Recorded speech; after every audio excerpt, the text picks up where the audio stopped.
Bismillahirrahmanirrahim. Yang ketiga kita bisa ambil dari hadis adanya syaitan, dan syaitan adalah golongan yang kafir dan fasik dari golongan jin.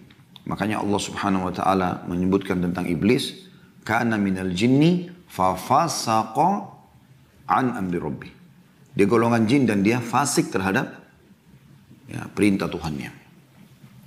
Dan syaitan ini selalu menjerumuskan manusia. Saya sudah pernah berbagi teman-teman sekalian bagaimana kita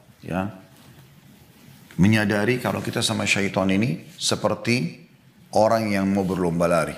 Selama Anda belum lari, masih stuck di garis start, masih tetap di garis start itu, maka dia akan berusaha menjatuhkan mental kita. Kamu nggak bisa, kamu nggak begini. Dia lalaikan, dia bisikan, dia segala macam.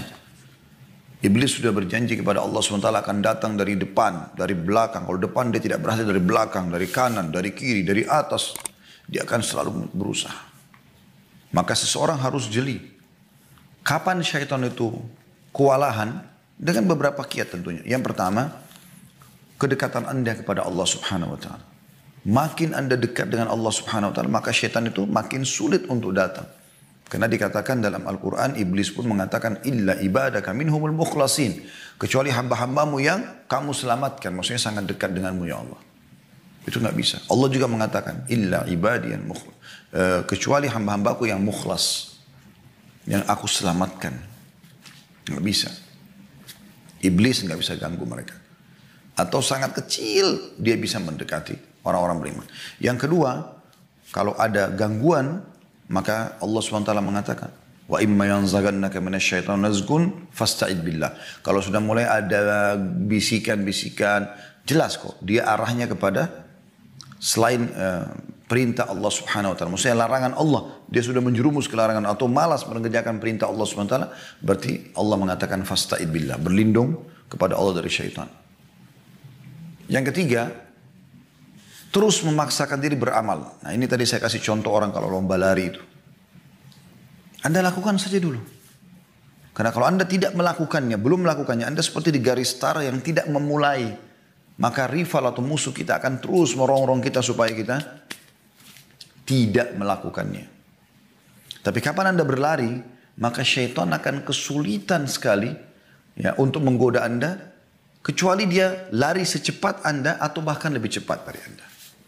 Dan orang Anda tahu kalau lagi lari, Anda lagi azan langsung ke masjid, ada orang miskin langsung sedekah, buka HP langsung baca Quran, zikir pagi petang dibaca, ada orang tua bakti, Anda sibuk dengan itu, Anda seperti orang sedang lari. Syaitan ini kerepotan juga dia.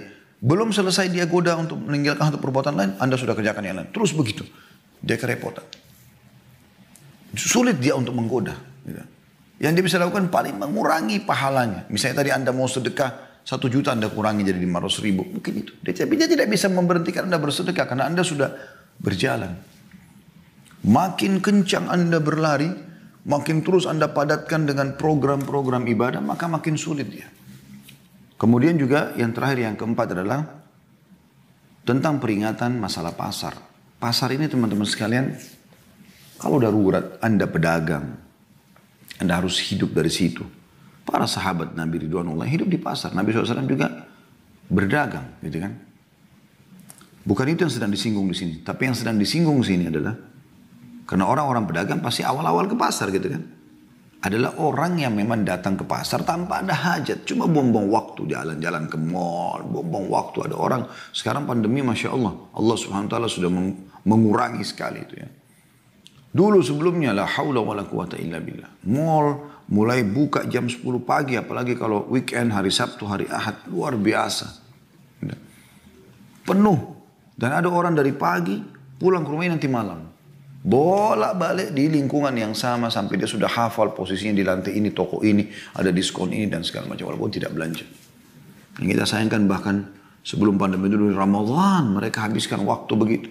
Bukannya baca Quran. Kalau ditanya kenapa Anda ke mall lebih cepat, mau tunggu buka puasa. Kenapa enggak menjelang buka puasa saja? Mungkin habis asar lah kalau Anda takut tidak mendapatkan tempat. Tapi ada orang tidak, dari pagi, dari siang.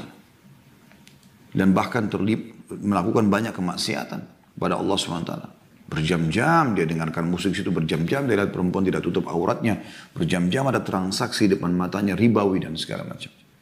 Allah musta'an.